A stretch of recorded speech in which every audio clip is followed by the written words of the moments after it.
हरे कृष्णा। अक्षय तृतीया को सबसे शुभ तिथि माना जाता है और इस दिन कोई भी शुभ कार्य बिना पंचांग देखे और बिना मुहूर्त निकाले किया जा सकता है। लेकिन क्या आप जानते हैं अक्षय तृतीया को क्यों इतना शुभ माना जाता है? इसको लेकर हिंदू धर्म में कई पौराणिक मान्यताएं चली आ रही हैं। कहते हैं कि इस दिन ही त्रेता युग का आरंभ हुआ और भगवान परशुराम का अवतार भी इस दिन हुआ था। और भी कई शुभ पौराणिक घटनाएं इस दिन हुई थीं। आइए जानते हैं अक्षय तृतीया से जुड़ी कथाएं। अक्षय तृतीया की एक पौराणिक कथा के अनुसार प्राचीन काल में एक धर्मदास नामक वैश्य था। धर्मदास अपने परिवार के साथ एक छोटे से गांव में रहता था। वह बहुत ही गरीब था। वह हमेशा अपने परिवार के भरण पोषण के लिए चिंतित रहता था। उसके परिवार में कई सदस्य थे। धर्मदास बहुत धार्मिक प्रवृत्ति का व्यक्ति था। उसका सदाचार तथा देव एवं ब्राह्मणों के प्रति उसकी श्रद्धा अत्यधिक प्रसिद्ध थी। अक्षय तृतीया व्रत के महात्म्य को सुनने के पश्चात उसने अक्षय तृतीया पर्व के आने पर सुबह जल्दी उठकर गंगा में स्नान करके विधि पूर्वक देवी देवताओं की पूजा की। व्रत के दिन सामर्थ्यानुसार जल से भरे घड़े, पंखे, जौ, सत्तू, चावल, नमक, गेहूं, गुड़, घी, दही, सोना तथा वस्त्र आदि वस्तुएं भगवान के चरणों में रखकर ब्राह्मणों को अर्पित की। यह सब दान देखकर धर्मदास के परिवार वाले तथा उसकी पत्नी ने उसे रोकने की कोशिश की। उन्होंने कहा कि अगर धर्मदास इतना सब कुछ दान में दे देगा तो उसके परिवार का पालन पोषण कैसे होगा। फिर भी धर्मदास अपने दान और पुण्य कर्म से विचलित नहीं हुआ और उसने ब्राह्मणों को कई प्रकार का दान दिया। उसके जीवन में जब भी अक्षय तृतीया का पावन पर्व आया, प्रत्येक बार धर्मदास ने विधि से इस दिन पूजा एवं दान आदि कर्म किया। अनेक रोगों से ग्रस्त तथा वृद्ध होने के उपरांत भी उसने उपवास करके धर्म कर्म और दान पुण्य किया। यही वैश्य दूसरे अगले जन्म में कुशावती का राजा हुए।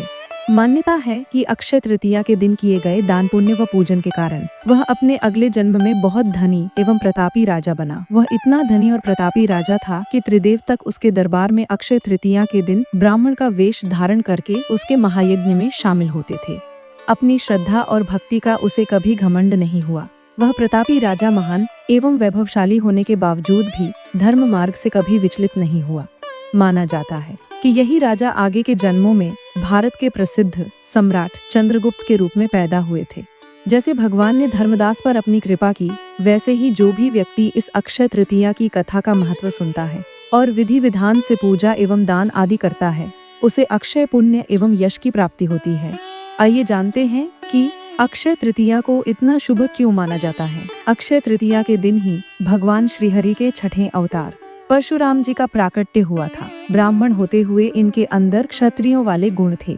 भविष्य पुराण में बताया गया है कि अक्षय तृतीया को युगादि तिथि कहा जाता है। इसी दिन से त्रेतायुग का आरंभ हुआ था, इसलिए इस दिन को शुभ कार्यों के लिए सबसे शुभ मुहूर्त के तौर पर देखा जाता है। मान्यता है कि अक्षय तृतीया के दिन हम जो भी कार्य करते हैं उसमें हमें अक्षय फल की प्राप्ति होती है और वह पुण्य कभी समाप्त नहीं होता।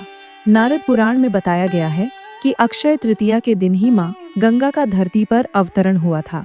तेज भाव के साथ स्वर्ग से निकली गंगा नदी को शिवजी ने अपनी जटाओं में धारण कर लिया था और फिर भागीरथ जी के प्रयासों से देवी गंगा धरती पर अवतरित हुई थी। अक्षय तृतीया के दिन से ही महर्षि वेदव्यास जी ने महाभारत की कथा को सुनाना आरंभ किया था और गणेश जी ने इस कथा को लिखना आरंभ किया था। कहते हैं कि जिस दिन सुदामा जी अपने मित्र श्री कृष्ण से मिलने गए थे, उस दिन अक्षय तृतीया तिथि थी। सुदामा जी के पास श्री कृष्ण को भेंट करने के लिए चावल के कुछ मुट्ठी भर दाने ही थे, जिन्हें उन्होंने श्री कृष्ण के चरणों में अर्पित कर दिया। उनके इस भाव के कारण श्री कृष्ण ने उनकी झोंपड़ी को महल में बदल दिया। इस तरह सुदामा जी को इस दिन ही अक्षय निधि की प्राप्ति हुई थी।